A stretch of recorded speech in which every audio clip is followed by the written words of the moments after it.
Good morning, Angela. It's morning here anyway. I'm sure it's not where you are. I think I'm going to turn on this light. I'm not using the TV. I don't know that. So I sort of forgot to start the video. So here's what we've done so far. Here's the Reader's Digest version of what we've done so far. We've asked the question. We're doing the questions on the introduction. So in your little atheist book, go to Roman numeral 9. And the first question is, what are you hoping to get out of this class? Some people just want an A. That's all they really care about. Other people, I'm just kidding.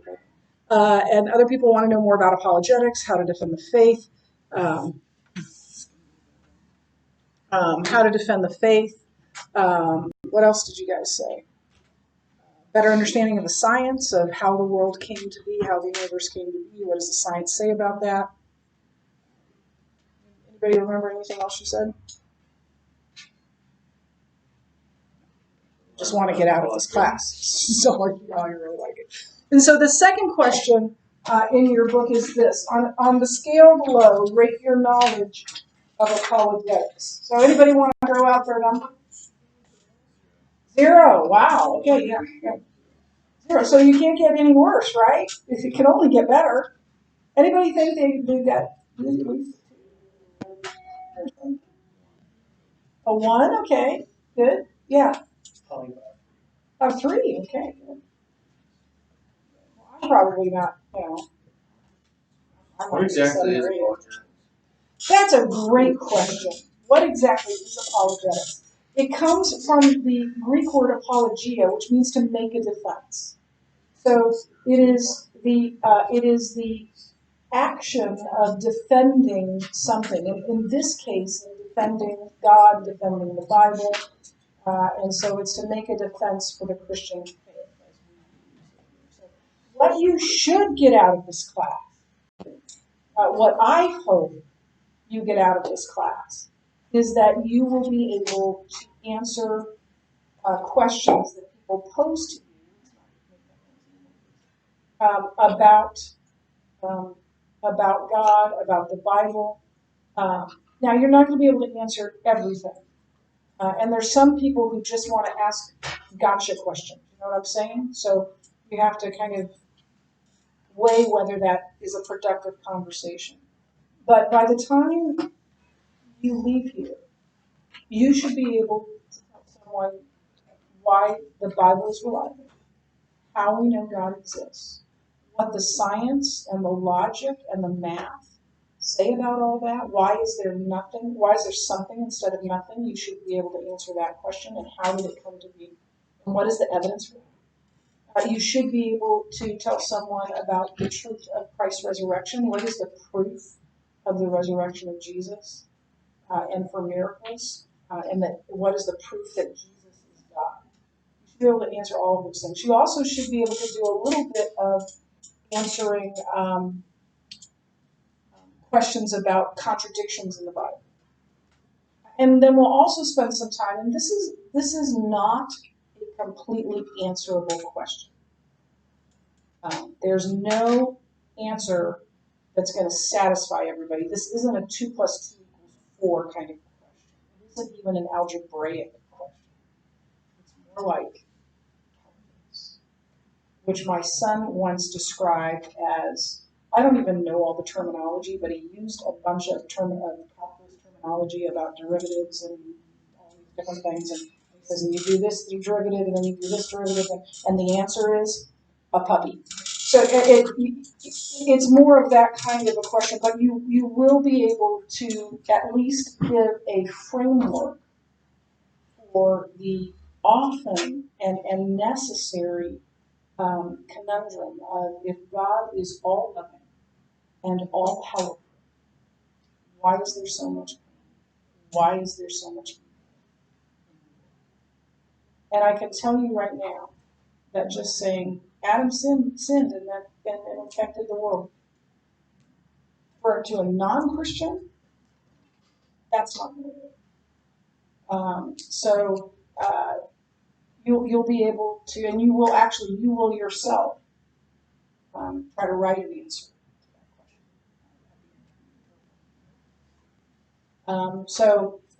Hopefully those are things that you will get out of this. hopefully, if we come back to this question at the end of the year, I don't remember if we do or not, the number will be higher. How do you know what you believe is true? Whatever it is you believe right now, how do you know it's true?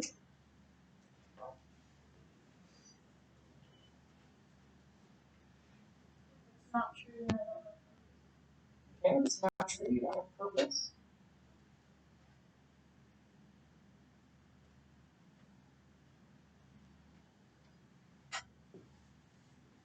Anybody willing to do this on what my parents taught me?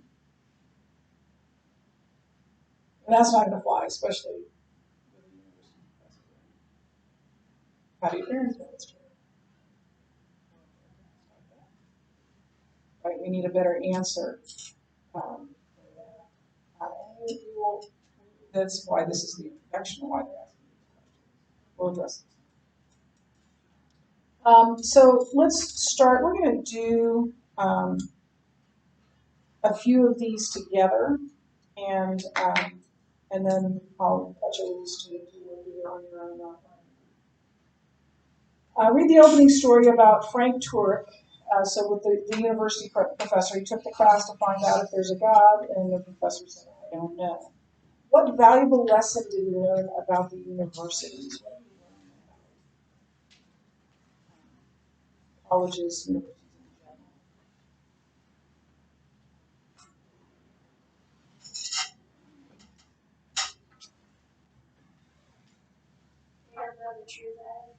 They don't know the truth either.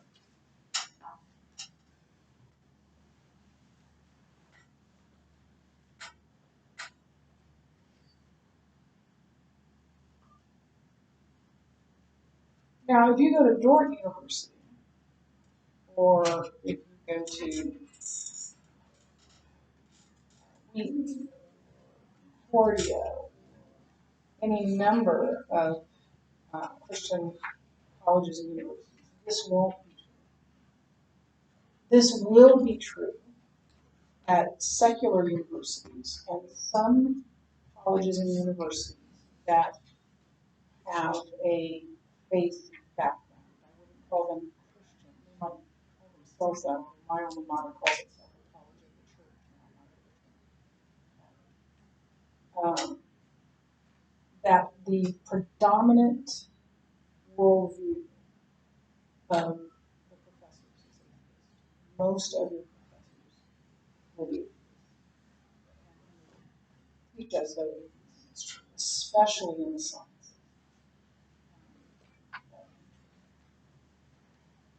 And Frank Turk found that out as well. He found out that even university professors profess truth without proof or without understanding of what it is. So his professor said, your Bible isn't true. But he didn't know if there's a God. So that will happen. You need to be ready for it, and that is the purpose of this class and next year's class. Is to help you be ready for what comes after. List the 5 existential questions posed in life. You understand this word existential? It means having to do with existence. So existential is something that has to do with life, with existence, with who we are, why we're here, that sort of thing. So what's the question of origin? And write that down, because there's a question of origin. So write down origin. What's the question of origin? Where did we come from? Or from where did we come, if we want to be grammatically correct, but generally people are looking for that. So the question of origin is, where did we come from? What is the question of identity? Who are we? Are we just a bunch of atoms and molecules and neurons doing their thing that came together by accident? Or are we created by a creator in his image? It's an important question. What's the question of meaning? Yeah, what is our purpose? Why are we here?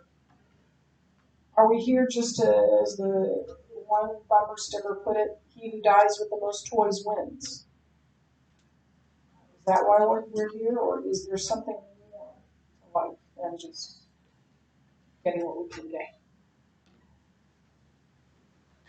So where did we come from? Who are we? Why are we here? And then what's the question of morality? How should we live? And does it even matter? Like, does it matter that we're kind to others? And if so, why?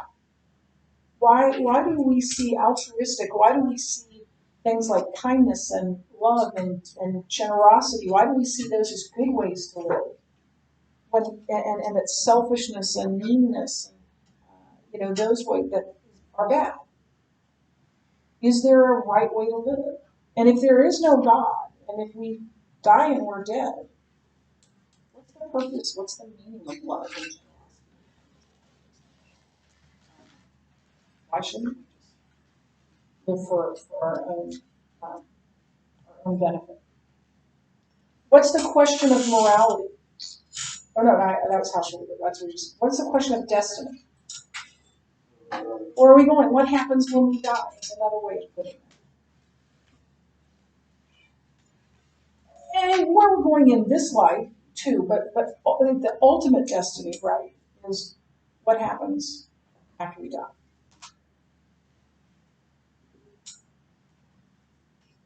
So where did we come from? Who are we? Why are we here? How should we live?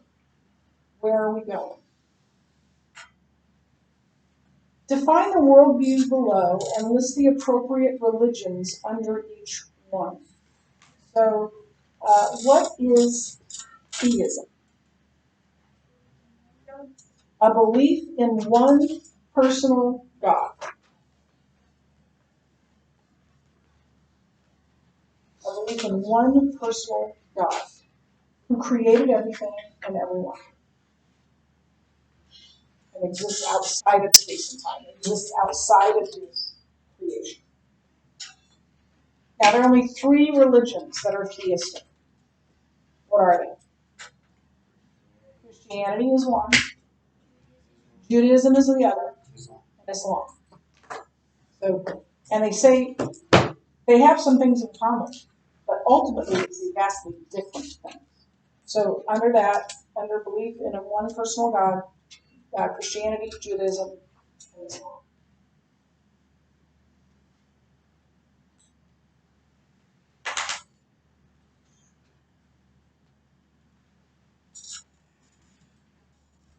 What is pantheism? Nope, that's polytheism. God is everything, and everything is God. God is everything, and everything is God. Some people think everything is a part of God, that collectively, together, we all make it. But us sitting here seeing each other as 19 individuals, right? That's an illusion. Because in truth, we are all God. It isn't that we are all gods. And that's polytheism. It is that together, everything in the universe, including my chair, makes up God. Or is a part of God. Both of those are polytheists. Buddhism is a pantheistic religion. Hinduism is polytheistic. But there is some pantheism in it. Buddhists believe that there's an ultimate reality, Brahma, and we're all part of that. We just don't see it. It's an illusion that we're separate beings. We're all part of Brahman. And the purpose of life is to live in such a way so that you get reincarnated higher, higher, and higher, and higher. And at some point you find you reincarnate and you have complete enlightenment. And at that time, then you go poof into the ultimate reality and cease. Sounds like that. and we're part of Brahma right now, but the ultimate desire is to move into Brahma. So yeah, God is everything and everything is God. Years ago, and I think I might have told you this story before, my graduation present for my parents was a trip to California. And there was a church on the way that I wanted to go to, an evangelical church, and my cousin took me there. And the next Sunday we said, well, let's go to the church I like to go to. And it was a New Age church. And afterward, we had brunch with a guy that was a real devotee. And one of the things he said was, he picked up his glass and he said, a part of me is in this glass. That's a very pantheistic thing to say. We're all one. And we're all part of God. I'm God, the glass is God.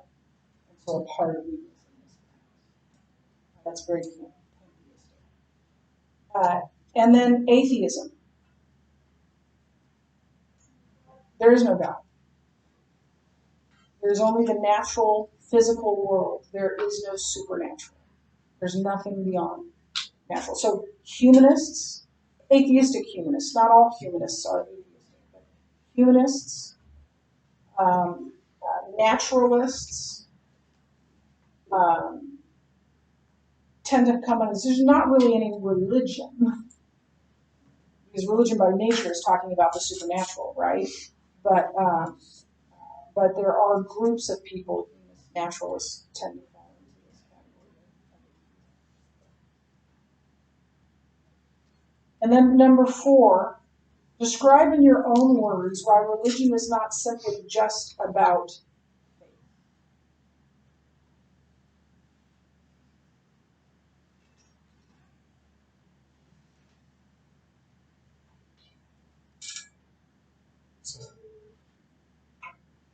What does that mean? Like, what more is there to religion than faith? Has to be some sort of. Okay, so it's about truth. Religion is about truth. What is truth? Pilate asked.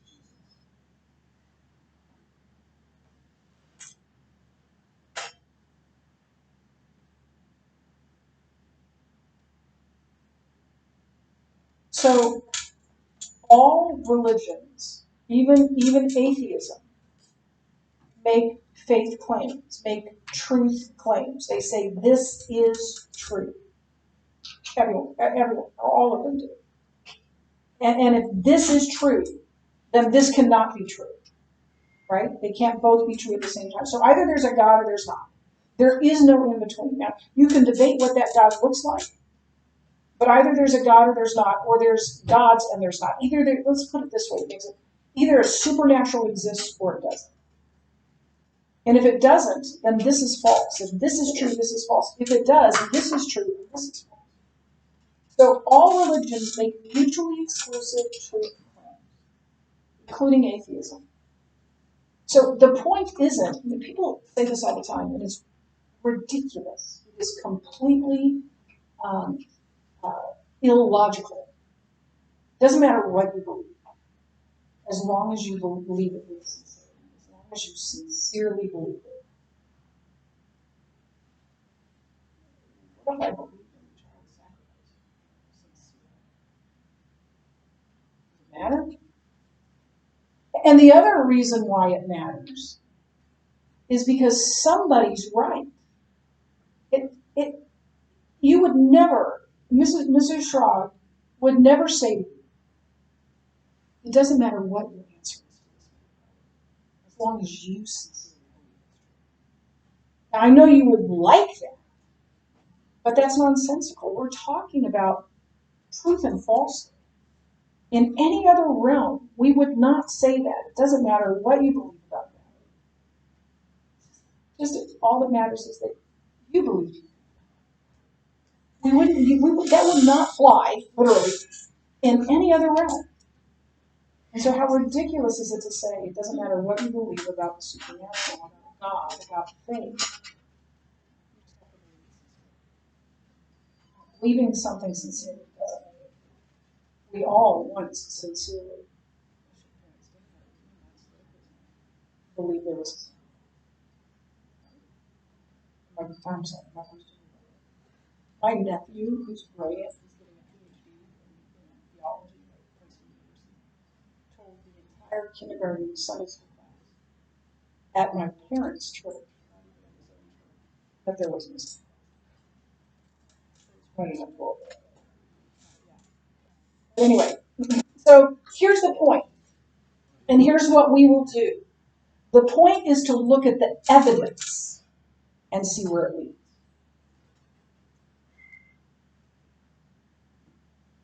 When I was in chemistry in college, we were doing this experiment, and there was this clear fluid in the beaker, and there was this clear fluid in the titration thing. I don't even know what that's called. And we were supposed to drip the titration into this one drop at a time, and say what happened and how many drips did it take. So drip, drip, drip, and then all of a sudden it turned pink. And so I recorded how many drops it was and what happened. It turned pink, and then it asked this question, why?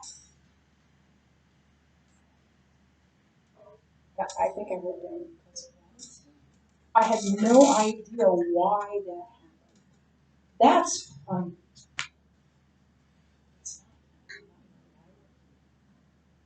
Whether or not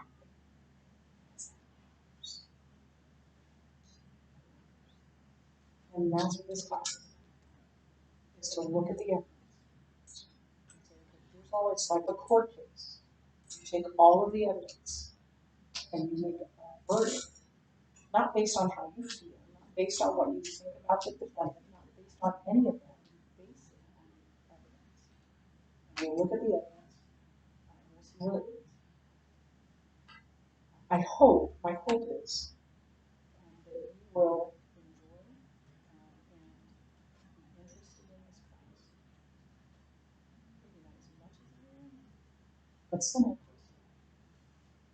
If you allow it to be, if you'll buy in, this could be a really eye-opening and interesting. When it's 46 when we. Yeah. Okay. So answer number one of the engage, and then we'll pick up after we'll pick up here tomorrow. So just answer number one, and then so number one of the engage questions. So number one of the engage, and then tomorrow we'll do the rest of the questions. And we'll do them. We won't do them as a class, so there may not be a video for tomorrow. Have a good day.